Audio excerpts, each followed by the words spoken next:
and welcome to this edition of United Way at Work. I'm your host, Jona Farwell. The United Way of Rutland County is proud to help support several local agencies in providing vital services throughout our community.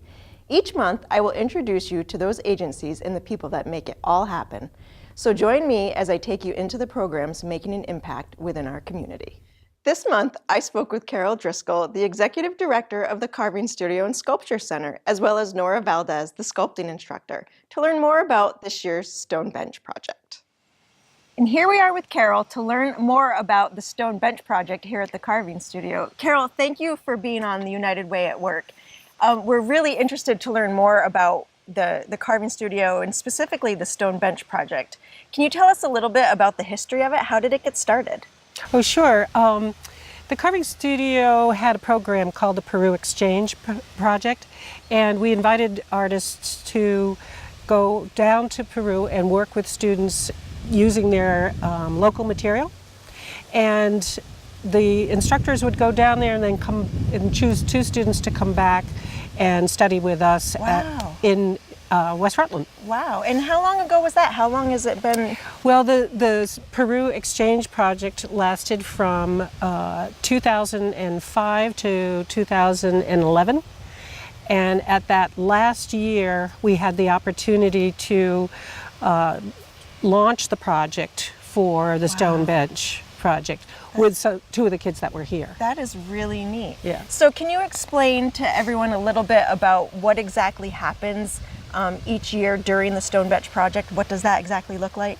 So students from the area are recruited, and United Way has been terrific in helping us do that, to make a 2-week commitment. Mm-hmm. They work with a professional artist to design and carve a stone bench. So they are here 9 to 3 every day, Monday through Friday, and they are guided through the process of design and working as a team to come up with a single design. So you winnow down the ideas into something that they all feel good about. And you try to incorporate all their ideas. So it's really a process, and every year it's different. Yeah. So how do the participants get selected? Where do they come from? So we have an intern program, and so we'll bring the interns over to the Rutland Rec Department and do a little demonstration of what the program's about and what carving is about. And we also work with the schools. We do programs inside the schools or with the schools in order to capture that age group between 13 and 19 that might be able to participate. Oftentimes students are really busy during the summer, so it's a concerted effort to get them to make that commitment for 2 weeks. Yes, 2 weeks is a long time in the summer sometimes. So can you tell me a little bit, because I know that the benches are placed in different areas of the county and each community is selected. How does that process work? How do you choose where the bench goes? So one thing about the Peru Exchange Project is the kids were learning skills to make sculpture, and they took those skills and they wanted to use them in their own communities. So the first bench was in Peru, in Ayacucho, and the community really supported the concept of the kids learning these skills and applying them to improve their communities. So it was a park, and they made benches. They also made, over the course of 2 years, they made stools and sculpture. Wow. And from that, I think that the concept was just something we embraced here as a way to engage people, not just with the process of learning how to carve or learning how to work as a team, but so that when they're 5-10 years later, they come back and they can see what they had done. Proud of what they did.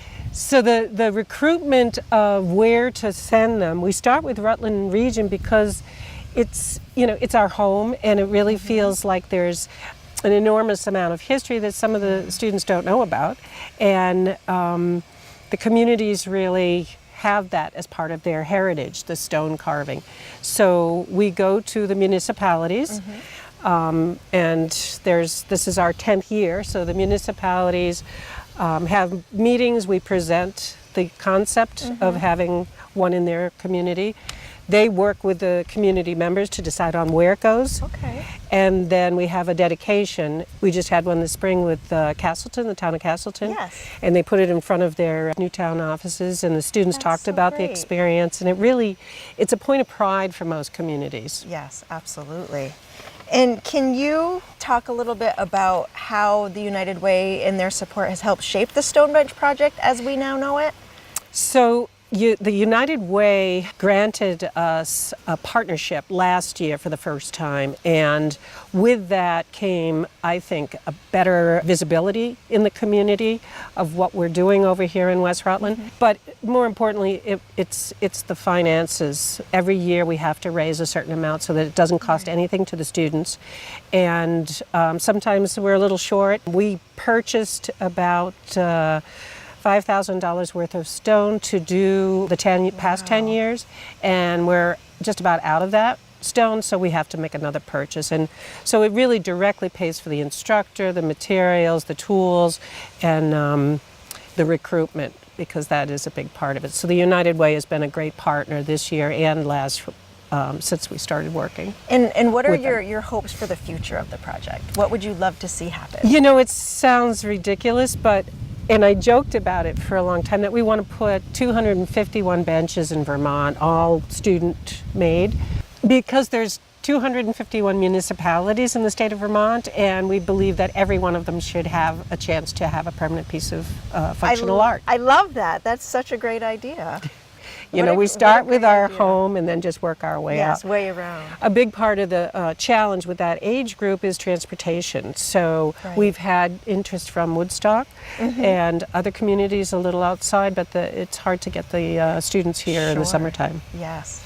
Well, Carol, thank you so much for being with us today. And I know that I've learned a lot that I didn't know when I arrived.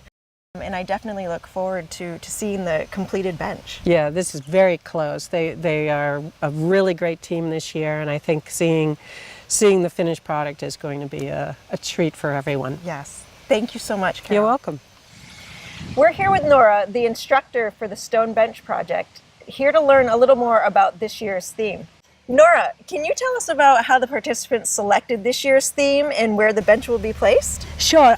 So we knew this year that the bench was going to go in Proctor. So a lot, and the great thing was that we have 6 participants and 4 of them are from Proctor, and the 5th one is going to high school there. So it was just like a natural fit. It was perfect. So we have a lot of themes like landmark, like the marble bridge. We have like a lot of like the fish characteristic from the song. Also, they say that in Vermont they are like the soccer and the football, and so they are like very strong. And so we do have, because we have in one of the feet is a honeycomb, so with the honey, and the other side, all this ball, basketball, and all the soccer ball, softball, and baseball are coming up. So it's great. I mean, and we have a lot of nature, of course. And the theme is typically selected by the participants, correct? Yes. So usually what we have done all these years. So they don't know each other, but this year, yes, because they were in the high school together, 4 of them. But they haven't never done sculpture, so they have done some drawings and some paintings. So they came, and the first I said we're gonna do the bench. So by now, because it's the 10th year, so they know more or less the project. Yes. So that we do a lot of, so I say, well, let's sketch a bench, whatever each one wants. So we have all these benches, sketches, and after we start talking about a little bit about public art that is going to be outside, so you have to be kind of like sensible to everybody sees, from little kids to older people, so you know, so that way the content should be like, you know, available for everybody. And after we narrow down until we start finding a theme. So after we do more drawings, and we from there we start doing clay models. But everybody does their own bench. So the hard part for me is just in 2 days, because it's a very tight program. So we have to finish in 2 weeks the whole thing, polish and everything, just ready to go. So 2 days is what the most I want for them to come out with this. And so we start narrow down, and from then to to start picking, oh, well, maybe we do this feet, this top, maybe in the top we put this, and we start picking up from everybody's design, trying to incorporate in one. Where it's gonna so that is a lot to accomplish in 2 weeks. Yes, I think always, because this has become very popular now, the bench project in Vermont. And the idea is to put one bench in each seat in Vermont. So we have 256. Yes, we heard that from Carol. Yes. So the idea, so they always ask me if I could do this with adult, and I think artist, adult, I think it will need more than 2 weeks, because I think the ego is bigger, so it's going to be very hard. Yes, instead the teen, it's a struggle sometimes when they are from different towns. Yeah. But this one, which is great, that is super strong, a strong group. Wow. Well, we really look forward to seeing the finished project. Okay. Yeah. So Friday will be done. Great. Thank you, Nora. Thank you so much.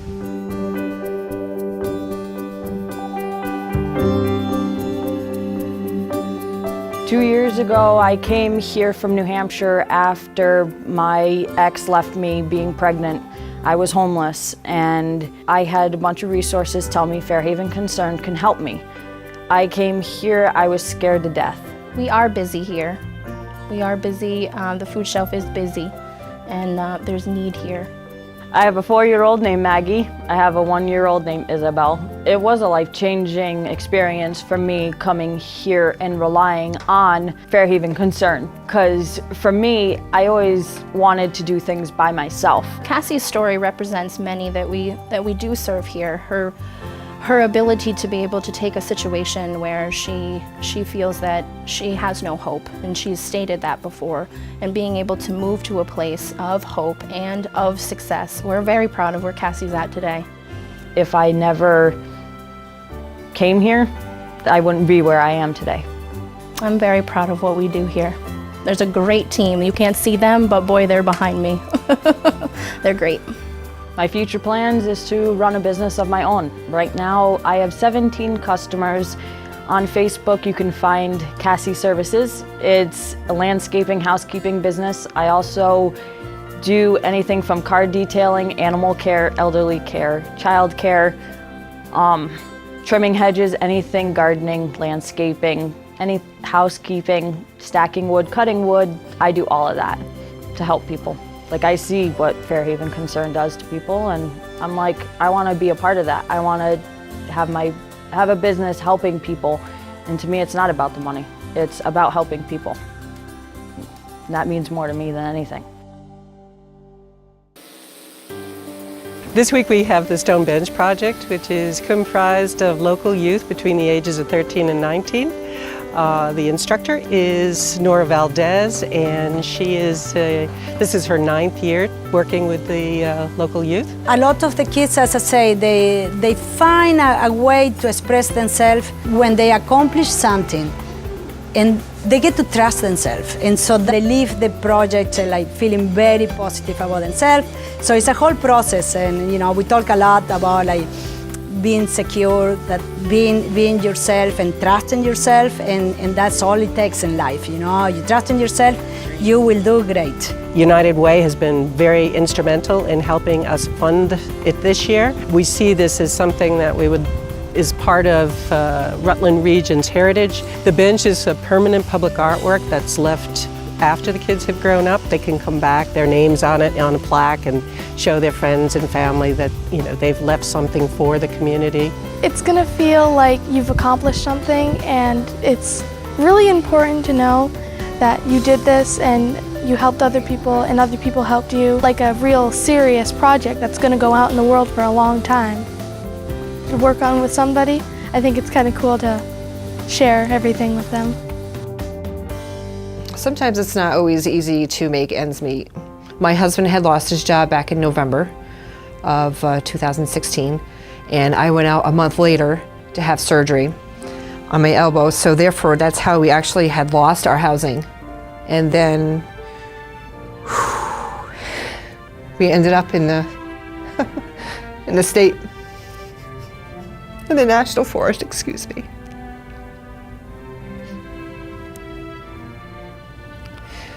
Which we lived there for a few months. It was hard. We lived in a lean-to.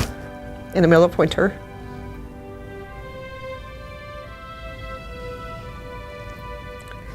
So on those nights we'd stay up in our lean-to. It was freezing cold, middle of winter, in the National Forest, because nobody would put us up. Finally, with the grace of God and praying, I had Carol, my angel, help me. I went to Brock, and she was just always there, no matter what. She helped me find the apartment. She'd search with me. She helped me do applications. Brock for the community is just really good for all of us. If we didn't have this agency, I'm not sure that a lot of people would have the sustainability or what they need in their lives. So here I am today with my new house and over my head and be able to cook at my stove, and it's wonderful. Well, obviously seeing how the Dismas House deals with people coming out of corrections, I unfortunately had a run-in with the law this last time.